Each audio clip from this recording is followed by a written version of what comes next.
You know a staple in my house is quick and easy recipes, and I have got you 4 quick and easy recipes this week. Hey friends, my name's Susan, and welcome to my home. Today I've got you 4 quick and easy recipes that your family's gonna love and you're gonna love because of how easy they are. So let's get our ponytails up and let's get to making some amazing quick and easy recipes. Come on, you know you wanna. Let's get to cooking. Well, we went from an easy quick meal to a extremely easy quick supper. The summertime has gotten to me. My allergies are killing me, and I want something that's as almost no bake as I can get. So I am going to make a club sandwich. I've got some thin cut bacon. I've got some tomatoes from the garden that'll go on Danny's because I'm not a big tomato fan. Some iceberg lettuce, some turkey, some ham, some cheese. I've got some macaroni that I'm going to put on the side. And the first thing I need to do is get this bacon in the microwave to get it cooked up, because that to me is the best way to do bacon. So let me get this cooked up and I'll bring you back when I put everything together. It's going to be an easy quick night tonight because, yeah, I'm not feeling my best, but you know what? You still have to cook and make supper even when you don't feel good. So let's get it going. And I have this wonderful little microwave bacon cooker that I love to use in the microwave whenever I'm cooking bacon. You just basically lay all your bacon out in a single layer, as many pieces as you want. I think tonight I'm going to do 4, maybe 5. We might give the dogs a little bit of bacon because you know they love their bacon. And you know what? I love my dogs, so there you go. Get these laid out. Here we go. Make sure that they all fit. They're not overlapping, which they are not. And then it has a lid that goes on it, which is really simple. Now this will go into the microwave for about 5 minutes. You won't have any splattering. You won't have any mess. It contains it all. And if I find one like this, I'll link it below. But this, I use constantly. So let's go ahead and get this in the microwave for 5 minutes. Now this is what you call a quick supper. I'm going to go ahead and put some mayonnaise on the bread. I'm going to go ahead and put it on one side of each of the breads. And go ahead and get them. Bless you, Dolly. Somebody's got to sneeze this too. Everybody in here's got the allergies apparently.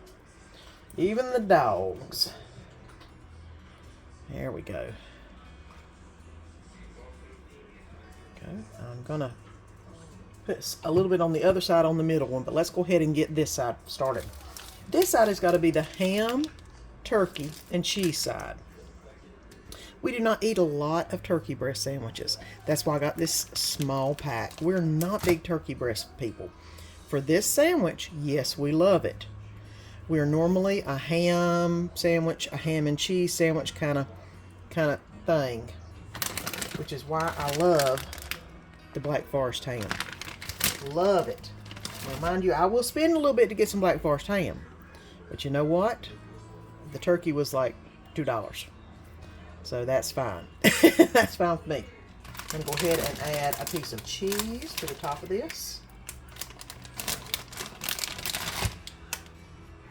And now turn this over because I've got my ham and turkey and cheese. Now I'm going to add mayonnaise to the top of this. It just makes it good, okay? I know, yes, mayonnaise, oh, but it's Duke's. You can use whatever mayonnaise you want, but you know what? We like Duke's where we are, and that's what I use. Now it's time to do the bacon lettuce tomato BLT sandwich. I did do the bacon on about 6 minutes, and look at this beautiful bacon. That is what I'm crisscrossing right here because Danny loves him some good bacon. I do have a fresh head of lettuce that I am going to fold until it becomes about the size of the sandwich. I don't know if I need that much. Probably about that much. There we go. And then I am going to put some of the tomatoes that I grew in the garden on the sandwich. I don't have any of these smaller tomatoes, the bigger tomatoes, so I'm using these little ones. And we're just going to pop them on here for Danny to eat. Because you know what? They are so ripe. They need to be ate. And this is going on. Now we have a club sandwich. I'm going to go ahead and cut this from end to end. And see if I can get it cut to where it looks halfway decent and not mush all the bread. This is Nature's Own white wheat, which is what we like the best. Ooh, look at that. That is a sandwich. Okay.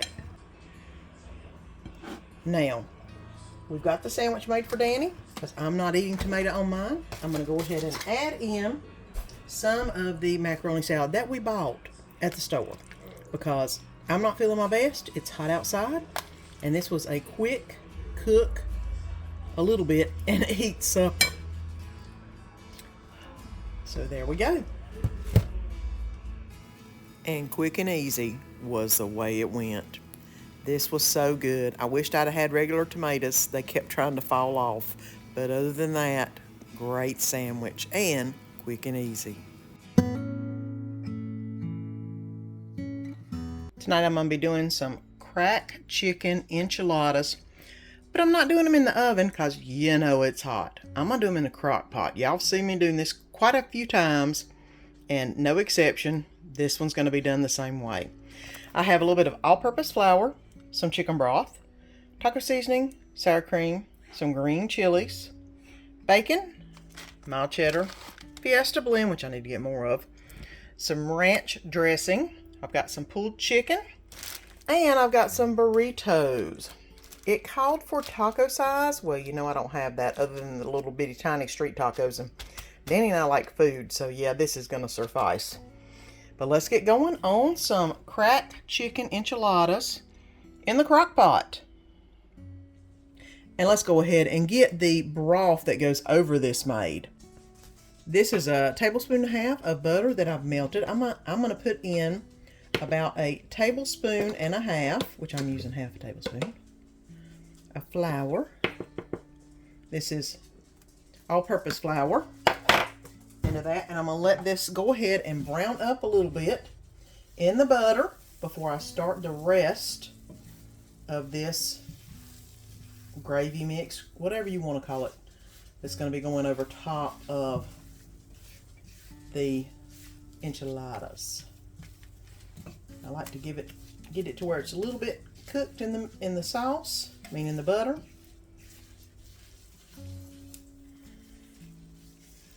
Says to cook it for about 1 minute, which is probably going to be about right by the time I finish talking and doing all this. And it should be smooth, and it's looking really smooth. Now I'm going to go ahead and whisk in the 1 cup of chicken broth. And I basically did not have a rotisserie chicken to pull from tonight, so I put some chicken breast in a pan or a pot and let it boil. And then I used that water with some chicken bouillon to make the chicken broth. Now I'm going to go ahead and let this simmer for just a little bit until this starts to thicken up and all the clumps start to melt together with everything else. So now that the sauce is starting to thicken up and it's starting to boil just a little bit, I'm going to go ahead and add in the taco seasoning. Turn it down just a little bit. Turn it completely off actually.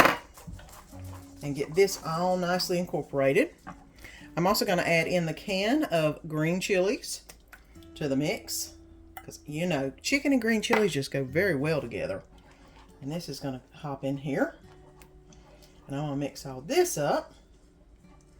The last thing I'm going to add in is a half cup of sour cream, and this will just make it nice and extra creamy.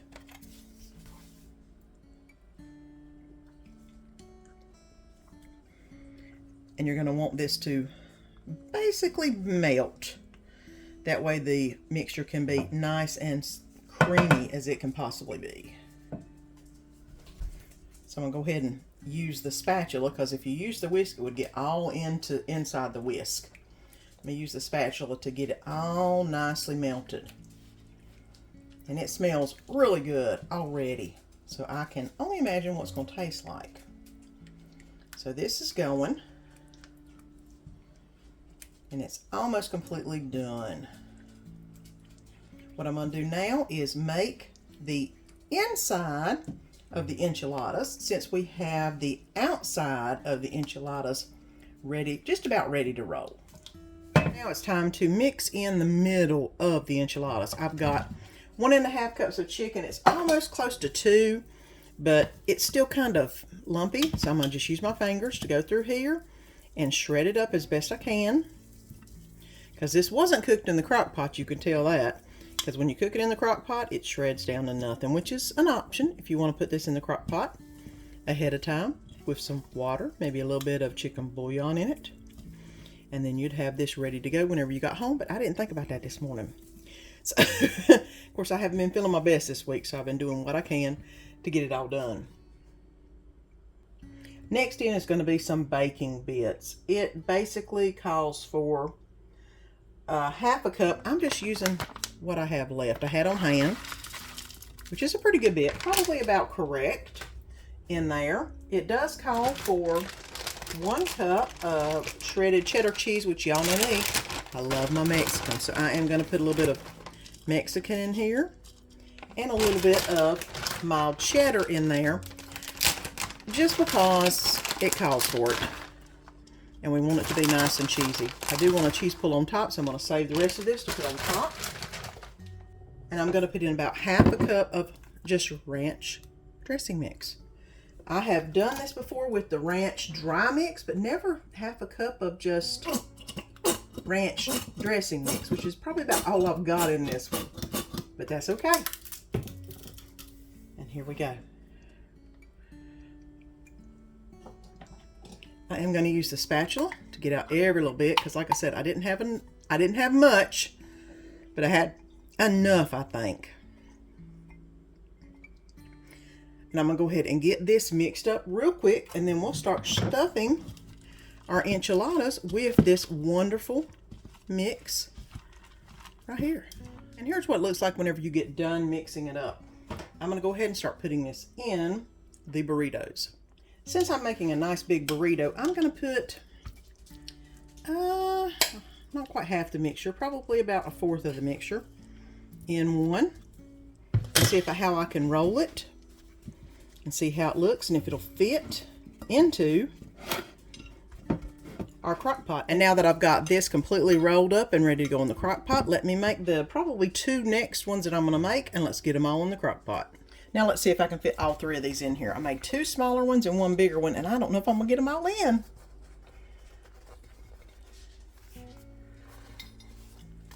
Two. There we go. Now, all 3 of them are in there. It is time to put the glaze on top, which is looking really good and smelling really good. So let me go ahead and pour this over the enchiladas, or burritos, or whatever you want to call them, because you know I always make them all the same kind of. Lots of good cheesy, not cheesy, but lots of good taco-y goodness in here. Now, it's time to put some cheese on top, which I'm going to go ahead and put the rest of my cheddar on top, because I'm about out and I might as well use it up. And then the taco blend. Here we go. Look at that. It's looking good, guys. All right. Now this is going to go in the crock pot on high for about an hour. All we need is for the cheese to melt. Once the cheese melts, it's time to take it out. So I'll bring you back whenever I get ready to plate. And this is what it looks like in the crock pot. If you were wanting more melted cheese, you would have to put it in the oven. But this is what it looks like right now. So I'm going to go ahead and get it on a plate with a little bit of Mexican corn. And we're going to call it supper. And this was so good. I love chicken and green enchiladas. It wasn't spicy. It was just so flavorful.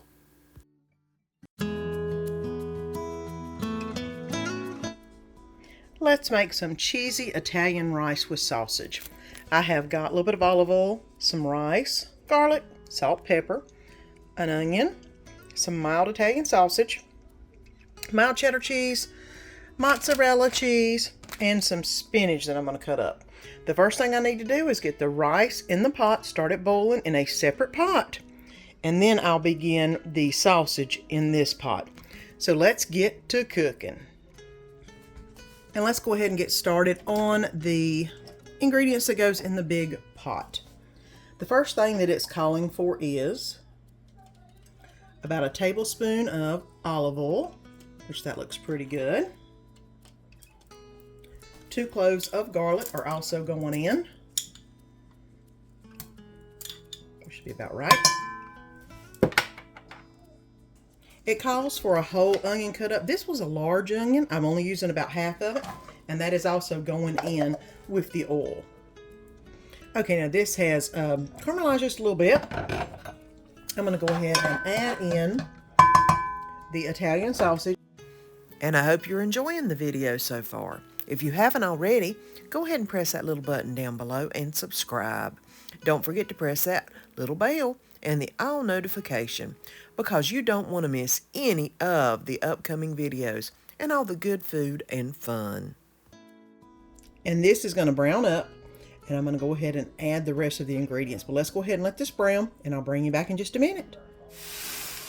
Now that this is completely browned, which I don't know if you can see with all the steam going on, it's time to add the baby spinach in and let this wilt down, which won't take long. And then we'll get the rest of it put together. I'm going to go ahead and put the rice in that was cooking in the pot beside of it. I'll go ahead and put this in. It's nicely done. There we go. And get this all blended up. I had to get my glove. It's a little bit hot. The only thing I don't like about this pan, the handles don't have cool handles. You have to have something in it, or something on your hand so you don't get burnt. Now, I want to make sure this is all well incorporated with the rice. There we go. Now the next thing I'm going to put in here is some cheese. It calls for 3/4 cup of shredded mozzarella cheese, which I am going to put in a heaping handful. I think that would work. It does call for a 1/2 cup of shredded cheddar. I am going to add a little bit of cheddar, not a whole lot. I'm not a big cheddar and mozzarella blended person. Just a little bit to give it a little bit of flavor. There we go. Now let me go ahead and get this blended together and heat up. And then it'll be time to plate. But this has got to melt down just a little bit, because we want some cheesy Italian rice with sausage. And it's getting there. Let me go ahead and let this melt, and then it'll be time to plate up. I tasted it. It needs a little bit of something. I'm going to add a little bit of garlic salt in. Just a little bit. And mix it up. The only thing I probably would do different next time is cook the rice with some beef bouillon. But this was good. I love Italian sausage and I love cheese. And you put the two together and it's awesome. And we're going to make the barbecue pineapple chicken kabobs. I've got some mixed garlic. I've got a bell pepper. It said red bell pepper. I couldn't remember which one it said. So I went ahead and got the green. It should be okay. I may or may not use it. I may just use the onion. This original Japanese barbecue sauce. Not the hot version, but the original. Oh, it is so good. This is going to be awesome on the chicken. Can't wait to try that. I've got a Vidalia onion. I've got some pineapple pieces to put on the skewers.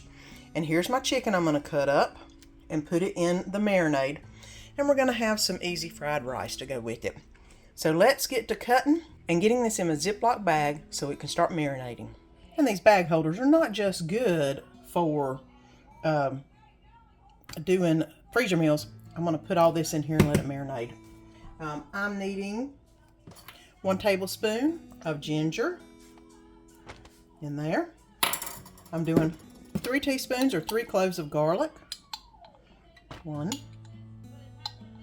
2, 3. And it calls for 2/3 cup of teriyaki sauce and 2/3 cup of barbecue sauce. I am just going to put, here it is 1.5. I'm going to put about 1 cup of the Japanese teriyaki, which I almost took all of it just by doing that. Look at that. I don't know if you can see it, but there ain't but just a little bit left in there. But that's okay. We'll save it to mop the chicken in. I'm going to go ahead and pour it in here because this stuff is money. Let me tell you, it tastes so good, guys. Can't wait to make these. I know it's going to be good. Now I've got all that in there. I'm going to go ahead and swish around a little bit and put my chicken in there. Now it says to marinate for 1 to 2 hours. I don't quite have that much time, but I'll let it marinate as long as I can till Danny gets home, because I'll have to get them on the skewers and get them in on the grill, that is. Take them out of the things and then put them right here. Zip it up. Get all the air out of it. And then mix it around. So that'll be well coated. And I guarantee that is going to be some good meat on the grill. So let me go put this in the fridge to stay cold while it's marinating for an hour. And then I'll bring you back when I put everything on the skewers. This has been marinating for almost an hour. So I'm going to go ahead and start skewering everything. I thought this was chicken breast whenever I got it out. It was chicken thigh, but that's okay. I'm just going to double up the meat. And then put the skewer through it, and to do a pepper, an onion, and a piece of pineapple, and then go at it again with another piece of meat doubled up. And I'm basically going to go through this whole bag of meat and do the same scenario until I run out. Hopefully I won't run out of meat. I may run out of peppers or onion, but that's okay. And then we'll be getting this on the grill. And here they are, all on the skewers and ready for my Ninja grill to get ready for the food to be prepped. I love this indoor grill. I use it all the time. I'll have it linked below too. That way, if y'all want one, you can get one. Because this thing is the bomb whenever it's raining outside like it is right now. And you want to grill out. You don't have to worry about it. So let me bring you back when I put them on. And look at that. The grill is up to 500 degrees. I'm going to go ahead and put the pineapple skewers on. I need to get me some cones because I don't want to burn my hands on this, that's for sure. So I'm going to go ahead and put the skewers on. I guess I'll do it the best I can.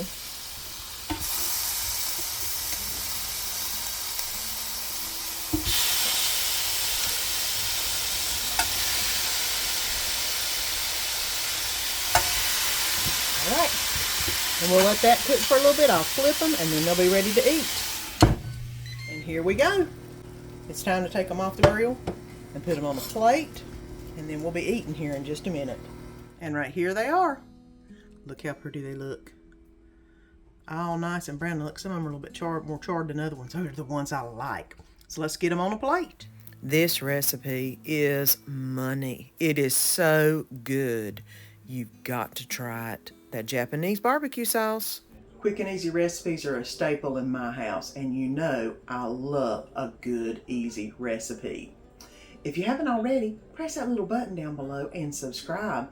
Press the little bell and the all notification. That way you'll be reminded every time I put a new video up. And don't forget to leave me a comment down below and let me know where you're watching the video from. I love to hear your ideas and where you're watching from. Until next time, see you then.